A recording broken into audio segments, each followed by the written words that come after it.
It's a 100% grass-fed, grass-finished, regeneratively raised meat stick with heart and liver. We use vinegar to help preserve the freshness in place of other preservatives that we didn't want to use. Vinegar is a natural product that we're proud of in there.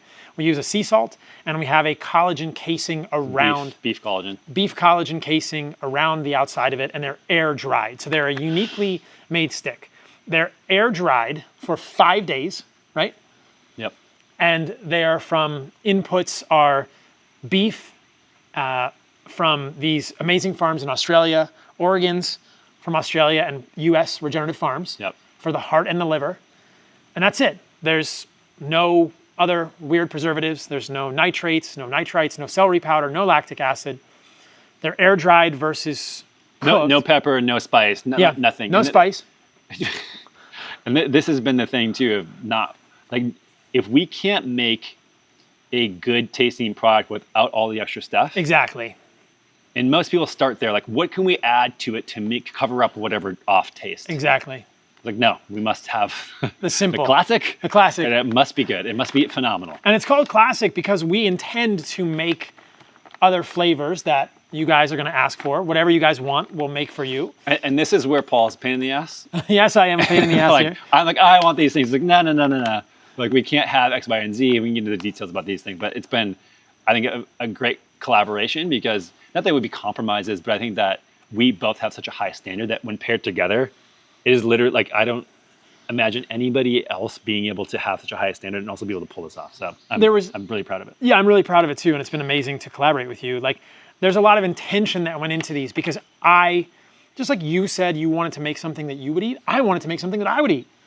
And I'm a way higher of a standard than me. In some ways, I'm a picky dude. You know, I'm a picky dude. And so that's what they are. Those are the ingredients, and they're super simple. They taste amazing. And I'm so excited. So when we're recording this podcast the day after we launched, and we sold out already. But when this podcast comes out, we should be restocked. We're going to ramp up production, and we won't have problems with selling out soon enough. But they're made from small batches. To use grass-fed, grass-finished, regeneratively raised beef is like, no other meat stick is doing this. There are other grass-fed meat sticks on the market, but to use this quality of meat... Okay, I need to break this down, the grass-fed thing. Yeah. So there's other grass-fed meat on the market as ground meat that's really cheap in retail stores. And there's really cheap sticks that are grass-fed that are in stores. I've done the math, and I've talked to 100+ different suppliers in farms. There is no possible way that these are truly grass-fed, grass-finished the way people think they are, which is effectively regenerative farming. That's what, when people think of grass-fed, grass-finished, when they see that name on a label, they think of the farms in Australia that we went to, and like all of these places green grass that are lush, sparsely populated with cows, not a big feed lot. When you get really cheap grass-fed, which sometimes comes from Brazil, sometimes comes from the US, sometimes comes from other countries as well, it's actually the same thing as a grain-fed feedlot. They're fed alfalfa pellets. They're fed grass-like things that are just not grain producing yet. So grains effectively are the seeds of grasses. They're just fed grasses that have not gone to seed yet, pushed into a pellet, added with preservatives, and added with preservatives. Little monkey fell off the branch there. No, it's a branch. It was a branch. No monkeys were harmed. So Stefan Van Vliet in his study, he can see this in a lot of grass-fed meat when he tests it. They're synthetic forms of the actual vitamins and minerals. And so added to these pellets. Added to the pellets, but they can still say grass-fed because they're not given technical corn and soy. And so the only way that they can achieve an input cost that can make the product cost low enough, especially to be on retail shelves. Like, we can't be on retail shelves yet, and I'll talk about that later why as well. We don't have the margin. And so to have brands that have really cheap prices in retail means that their input costs, now that I know like what it takes to make one of these things, has to be so low that it's literally impossible to have a grass-fed, grass-finished meat stick. And so these huge corporations are basically gaming the system to call it grass-fed. Nobody looks in their supply chain. Nobody goes to the actual farms where they're getting these things from. And so they're just like, oh, it says grass-fed in a spec sheet. I'm going to put it in my product so I can say it's grass-fed. Great. And they stop asking questions. What I hate about myself sometimes is like I always ask the extra, like, well, what is it? Like, can we go? What's going on? What do you feed it? Yes. Are you rotating? Like all these things. And that leads to a much higher input cost that nobody else is willing to do. Like I don't know of anybody using a truly regenerative meat source in any meat product, let alone a stick like this. And this is where the issue of transparency comes in, and why we want to hold this so closely in our values with this company is because we want to show what is under the hood in our meat sticks. We want to show the nutrients, the micronutrients, the absence of these synthetic vitamins, because we're not using farms that are going to feed them pellets. The word that I've heard used is greenwashing, and I think it's a little bit confusing for people. It basically means you're getting grass pellet fed cows that are called grass fed and not actual grass on a green farm fed cows. There are so many farms that Josh and I chatted with asking for two things. One is, do you have information about your practices? Two is, can we visit the farm? And the amount of no's that we got, or you can know once you get to a certain volume of purchasing. Like, what? How does that make any sense? Like, I have to buy from you and then sell the product to consumers before I know what's actually in the product that you're giving me? It was about a 90% no to grass-fed suppliers, where we asked, can we visit the farm? Do you have a spec sheet on like an affidavit that you'll sign that says you do these practices? No, over and over and over again. Wow. Insane. So we talked about 2 years, 50 trials, even before we got to 54 trials of meat sticks. Getting the input to be able, figuring out where we were going to source from. You know, it wasn't just like, and it's the same, we hold the same standards with the organ capsules that we make, and this is why I think the quality, we see the same things, because there are inputs into organ capsules that are Chilean, Argentinian sources for the organs, and people don't generally have the same quality of effect with that in terms of the organ capsules. So the same sort of ethos that went into doing all the other businesses we're doing, like goes into making the meat sticks, which is what is the best, highest quality we can put in here, because that's what we're super proud. And you and I talked about this, but this is a really cool thing that I think everyone listening to this will understand. Like, it's the best part of this. One of the best parts of this for me is giving it to my family and being proud of it. You know, giving it to ground zero, which is my bloodline, and being proud of what I'm sharing with them in terms of quality. That's really cool. And you can always take something that's the best and make it cheaper. But if you make compromises from the beginning and just try to make something cheap, it's hard to make that the best. Yeah. Does that make sense? Like, this is the same thing that Elon did with Tesla, is you start with the Roadster, then get that technology, then put it in the Model S, then the Model 3, and then now they're working on like a $20,000 vehicle. Like, they did it at the highest end. What is the best possible, craziest car we can make? And then now they've taken that technology and now they've made it more accessible to more people. And that's exactly what I'm trying to do here with this, as far as like when I think through how do we make this for most people? Like, we need to start by proving that it's possible to do it in our dream scenario of like what is possible and what can you actually make exist. Yeah.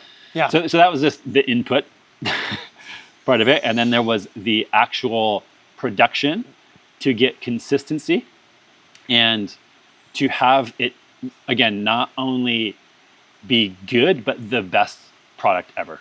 And man, I don't need to have this be an 8-hour diatribe about meat and food science, but the amount of complexity and stuff that Josh and I had to learn to figure out how to actually get a meat product consistent that tastes amazing is nuts. It is crazy. We like literally had to effectively invent a new way to do air drying, and that now is hopefully can be used for other companies. Like, I don't want ours to be the only one. I want everyone to have a new standard. And so again, we have a lot of ways to go here to make sure that this is the best product, but this is something like we had to figure out along the way. And most meat sticks are cured like a salami. And this is a very big difference. Even different meat snacks like a jerky are cooked. So there's a difference between cooked and cured, or air dried.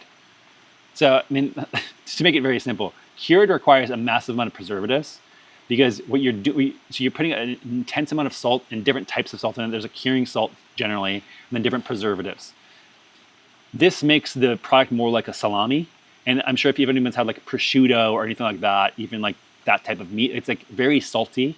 And I don't feel great after eating those products. And this is the thing of when I had to compromise other places, it was because I was eating either a cured product that made me feel awful or a product that was super high in sugar and other weird stuff with cooking in a beef jerky, which we can get to later why they do that. And so it was like, okay, how do we make something that doesn't have either of those? We had to figure out this literally 5 days of air drying it.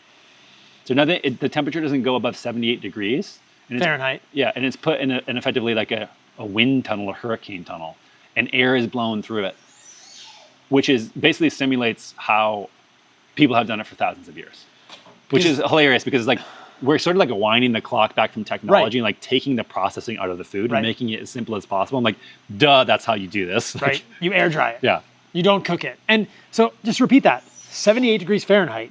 Like, it's not raw, but it's not really cooked. Yeah. So we're going to be doing some studies to try to figure out why exactly this allows you to not put the stuff in it. Because if you cook something or to dehydrate it, you still need to put some preservative on it generally, or else it will get moldy and it will grow bacteria. And I think it's because you're changing the structure of the meat to very far away from how it should be. When you cook it. When you cook it versus air drying it is retaining different critical enzymes, things like that actually stabilize the product of the meat for a long period of time. So we've tested this out for 12 plus months with accelerated testing to make sure that there's obviously no microbiology activity, there's no bacteria, it doesn't spoil, it doesn't get rancid, it doesn't get weird. Right. Nutrition stays just as high. So we have like, it tested all the way to 12 months already. Yeah, so we've done accelerated testing of this to show that it basically doesn't spoil. Yeah. And to reemphasize this, when you air dry, which is the sort of this proprietary technology that we've created, that we've really engineered, right? We basically made a Tesla, guys. Elon, you should be jealous. Yeah, maybe Elon will be into meat sticks next, but we were first technology. It's really cool technology. This is the Lamborghini of meat sticks. Like when you air dry it, you don't have to put lactic acid, nitrates, celery powder, these preservatives that we're not a huge fan of. I didn't want to make that stuff. Just like I didn't want to put black pepper because I think it irritates a lot of people's guts. I didn't want to put celery powder. I didn't want to put sodium nitrite. I didn't want to put lactic acid in here. I didn't want to put these preservatives that you do when you cook and you cure meats.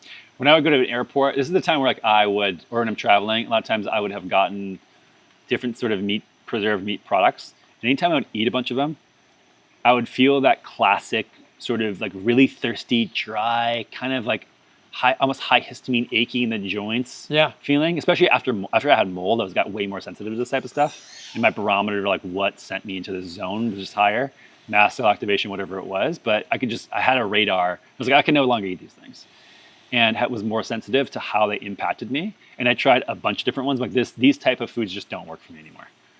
And again, I was selfishly trying to make something like, do I have these symptoms when I have this stuff? Like now that I can be a radar for people and you're like, oh, when I eat this and feel good, there's got to be something in here that is missing. Obviously, there's the things that we're not putting in there that we're avoiding. But yeah, I mean, I feel completely different when I eat this product versus other stuff. You've told me you feel great when you eat this. We got a testimony from my friend. I showed it to you before we started recording. That said, I sent him a bunch of products to review the site and just give us feedback. And he said, I'm eating a bunch of these meat sticks and I don't know what it is, but like I feel crazy energy and I feel amazing.